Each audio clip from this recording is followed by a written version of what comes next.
नमस्कार, कैसे हैं आप लोग। उम्मीद करता हूं कि आप लोग बहुत बेहतर होंगे। जो भी एस्पिरेंट एसएससी एमटीएस 2024 के फाइनल रिजल्ट का वेट कर रहे हैं, उसके अलावा सीजीएल 2024 के फाइनल जो रिजल्ट है उसका वेट कर रहे हैं, उसके अलावा स्टेनो के रिजल्ट का वेट कर रहे हैं, तो ये रिजल्ट जो है वो आपके कब तक आ सकते हैं, इस सिंगल वीडियो में आपके सभी जो क्वेश्चन है उनका आंसर मिलने वाला है। इसके रिगार्डिंग आपको अलग अलग वीडियो देखने की जरूरत नहीं पड़ेगी। तो जो भी एस्पिरेंट एमटीएस के रिजल्ट का वेट कर रहे हैं या सीजीएल के रिजल्ट का वेट कर रहे हैं, सीजीएल के पोस्ट प्रेफरेंस का वेट कर रहे हैं या स्टेनो के रिजल्ट का वेट कर रहे हैं, उन सब के लिए वीडियो बहुत ज़्यादा हेल्पफुल होने वाला है। आपको इस सिंगल वीडियो में कंप्लीट जो इन्फॉर्मेशन है वो मिलने वाली है। तो चलिए स्टार्ट करते हैं। बाकी अगर आपको कोई भी डाउट है, कोई भी क्वेश्चन आपको मुझसे पूछना है, कोई भी आपका पोस्ट प्रेफरेंस के रिगार्डिंग डाउट है, डीवी के रिगार्डिंग डाउट है, या कोई भी डाउट है 2025 एग्जाम की प्रिपरेशन कर रहे हैं, कोई भी आपके दिमाग में डाउट है, आप मुझसे क्वेश्चन पूछना चाहते हैं, तो आपको सिंपली करना क्या, आपको मुझे इंस्टाग्राम पे फॉलो करना है। इंस्टाग्राम की जो आईडी है उसका लिंक डिस्क्रिप्शन और कमेंट बॉक्स में पिन किया हुआ है। आपको इंस्टाग्राम पे सिंपली फॉलो करना और डीएम करना है। आपके क्वेश्चन का वहाँ पे मैं रिप्लाई दे रहा हूँ। तो करना क्या है, आप इंस्टाग्राम पे मुझे फॉलो कर लीजिए। इंस्टाग्राम का ये पेज देख सकते हैं, इसका जो लिंक है वो डिस्क्रिप्शन और कमेंट बॉक्स में पिन किया हुआ है। सबसे पहले अगर हम बात करें एमटीएस 2024 के फाइनल रिजल्ट की, तो एमटीएस 2024 का जो फाइनल रिजल्ट है वो कब तक आ सकता है। जैसा कि आपको पता है कि हवलदार का जो पीटीपीएसटी है वो आपका 12 फरवरी को ओवर हो चुका है। अगर हम ट्रेंड्स की बात करें एमटीएस 2022 और 2023 की, तो एमटीएस 2022 में पीटीपीएसटी होने के 30 दिन के बाद जो है फाइनल जो रिजल्ट है वो आपका डिक्लेयर हो गया था। एमटीएस 2023 की बात करें, देखो 2023 के जितने भी एग्जाम एसएससी ने कराए उन सब का प्रोसेस काफ़ी फास्ट था।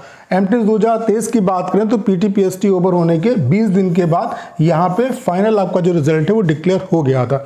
तो आपको पता है कि इस बार पीटीपीएसटी 12 फरवरी को आपका ओवर हो चुका है। तो अगर हम मैक्सिमम डेज भी लें, यानी कि 30 दिन भी लें, तभी आप ये मान के चल सकते हो कि मिड मार्च से पहले किसी भी कंडीशन में आपका एमटीएस 2024 का जो फाइनल आपका रिजल्ट है वो डिक्लेयर हो जाएगा। यानी कि आपको ये पता चल जाएगा कि आपकी बेरोजगारी इस बार दूर हो गई या नहीं हो गई, आपको और प्रयास करने की जरूरत है, या आपका संघर्ष जो है वो कंप्लीट हो गया। तो आपका एमटीएस 2024 का जो फाइनल आपका रिजल्ट है, उम्मीद है कि मिड मार्च तक आपका जो है किसी भी कंडीशन में रिजल्ट आ जाना चाहिए। अगला जो रिजल्ट जो बहुत ज़्यादा डिमांडिंग में है और मैक्सिमम जो एस्पिरेंट है इसका वेट कर रहे हैं और काफ़ी इसमें डिले भी हो रहा है, वो है स्टेनो 2024 का पहला, यानी कि सीबीटी 1 का रिजल्ट। आपको पता है कि स्टेनो का एग्जाम 10 और 11 दिसंबर को हुआ था, लेकिन अभी तक 20 फरवरी आपकी ओवर हो चुकी है, लेकिन अभी तक इन्होंने सीबीटी 1 का जो रिजल्ट है वो डिक्लेयर नहीं किया। तो कब तक रिजल्ट आ सकता है, इसको समझने के लिए एसएससी ने जो प्री के एग्जाम 2024 में कराया और उनका जो रिजल्ट है कितने टाइम ड्यूरेशन के बाद दिया, वहां से आपको चीज़ें क्लियर हो जाएंगी कब तक रिजल्ट आपका आ सकता है। अगर हम कुछ एग्जाम्स की बात करें, जैसे कि सीएचएसएल 2024 की अगर हम बात करें, तो 11 जुलाई को इसका लास्ट एग्जाम था और जो रिजल्ट इसका आया था वो 6 सितंबर को आया था। यानी कि सीएचएसएल का जो प्री का रिजल्ट इन्होंने दिया, मतलब एसएससी ने, वो 55 दिन के बाद दे दिया था जिस दिन एग्जाम ओवर हुआ। ऐसे सीपीओ की बात करें तो 29 जून को लास्ट एग्जाम था, 2 सितंबर को रिजल्ट आया, यानी कि 60 प्लस दिन के बाद आपका जो रिजल्ट है वो एसएससी ने डिक्लेयर किया। सीजीएल 2024 की बात करें तो 26 सितंबर को लास्ट एग्जाम था, 5 दिसंबर को यहाँ पे रिजल्ट इन्होंने जो है वो अनाउंस किया, यानी कि 65 प्लस डेज के बाद रिजल्ट जो है वो एसएससी ने यहाँ पे पब्लिश किया। एमटीएस 2024 की बात करें तो 14 नवंबर को लास्ट एग्जाम था, 21 जनवरी को रिजल्ट दिया, यानी कि 65 प्लस डेज के बाद जो है वो रिजल्ट यहाँ पे डिक्लेयर हुआ। तो आप यहाँ पे देख सकते हैं कि मिनिमम जो टाइम एसएससी ने लिया है इस बार वो 55 दिन लिया है और मैक्सिमम 70 डेज का टाइम लिया है रिजल्ट डिक्लेयर करने में। तो यहाँ पे आपको पता है कि 11 दिसंबर को एग्जाम ओवर हो गया था, तो 70 डेज का जो क्राइटेरिया है वो भी कंप्लीट हो चुका है। तो आप ये मान के चलिए कि रिजल्ट आपका कभी भी आ सकता है। कभी भी आने का मतलब है आज कल में रिजल्ट आपको देखने को मिल सकता है। उम्मीद है कि फरवरी में जो रिजल्ट है वो आ जाना चाहिए। फरवरी के जो बचा हुआ टाइम है इसमें एसएससी जो है इस रिजल्ट को पब्लिश कर सकती है।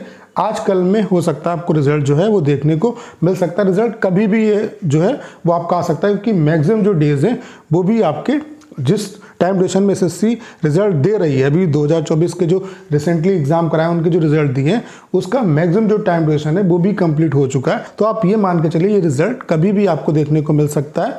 उम्मीद है कि फरवरी में रिजल्ट जो है वो एसएससी स्टेनो का जो है वो निकाल देगी। तो इसके लिए बहुत ज़्यादा आपको परेशान होने की जरूरत नहीं है, हो सकता है आने वाले 1-2 दिन में आपको जो रिजल्ट है वो देखने को मिल सकता है। अगला जो रिजल्ट है वो है सीजीएल 2024 का फाइनल रिजल्ट, उसके अलावा पोस्ट प्रेफरेंस। अभी जो है एसएससी ने पोस्ट प्रेफरेंस जो है वो भी नहीं निकाला है। आपको पता है कि सीएचएसएल का जो 2024 का फाइनल रिजल्ट है वो भी एसएससी डिक्लेयर कर चुकी है। अगर सीजीएल का रिजल्ट पहले डिक्लेयर होता सीएचएसएल से तो सीएचएसएल की कट ऑफ पे काफ़ी इम्पैक्ट पड़ता, कट ऑफ थोड़ी सी और कम आपकी जा सकती थी।